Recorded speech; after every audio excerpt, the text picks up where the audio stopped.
قرآن ایک جامع معنی کتاب ہے، زندگی ہے اس میں. ہم سمجھتے ہیں کہ نہیں یہ پڑھنے والی ایک چیز ہے، بس برکت کے لیے تلاوت کی جائے یا شادی میں دلہن کے ساتھ بھیج دیا جائے.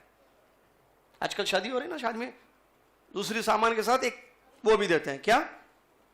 ایک قرآن کا نسخہ دلہن کے ساتھ. جاؤ بیٹی شوہر کے گھر میں جب کبھی رمضان میں دل کہے اٹھا کے پڑھ لینا. ایسے ہم نے قرآن سے، یا برکت کے لیے صرف گھر میں رکھیں بس آپ جزدانوں میں.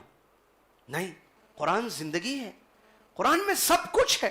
اللہ نے آپ کو کس لیے پیدا کیا ہے، کیا کھانا ہے آپ کے لیے، کیا پینا ہے، کیا پہننا ہے، کیسے رہنا ہے، کامیاب کیسے ہونا ہے، پیسہ کیسے کمانا ہے، پیسہ حلال راستے کیا ہیں، کیسے پیسہ کمانا ہے، اور کن چیزوں سے اپنے آپ کو بچانا ہے، دنیا کو کامیاب کیسے کر سکتے ہیں، آخرت کو کیسے کامیاب کریں گے. اسی طریقے سے رشتہ دار کون ہیں، محارم کون ہیں، کون غیر محرم ہیں، شادیاں نکاح کس سے جائز ہے کس سے نہیں، معاملات کا مسئلہ، لین دین کا معاملہ، تجارتی مسائل، عبرتیں پچھلی اقوام کی، ان کے واقعات اور قصے، تاکہ ہم اس سے عبرت حاصل کریں. مثالیں قرآن مجید میں 43 مثالیں اللہ نے قرآن میں دی ہیں. کتنی؟ 43 مثالیں قرآن میں. کیوں؟ تاکہ اس سے نصیحت، لعلکم تذکرون، تاکہ اس سے ہم نصیحت حاصل کریں، اللہ کی عظمت کو پہچانیں. اللہ نے مکھی کی مثال قرآن میں دی، اللہ نے مچھر کی مثال قرآن میں دی، اللہ نے اجڑی ہوئی بستی کی مثال قرآن میں دی ہے.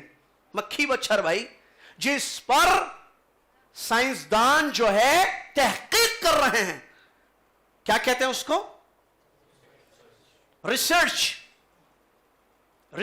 ہو رہا ہے. کس پر؟ ماسکیٹو پر، مکھی پر.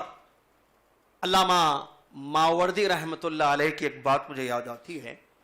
علامہ امام ماوردی رحمت اللہ علیہ فرماتے ہیں، لوگوں نے مثالوں پر غور کیا، لوگوں نے مثالوں پر غور کیا، مثال دینے والے پر غور نہیں کیا، اور غافل ہو گئے.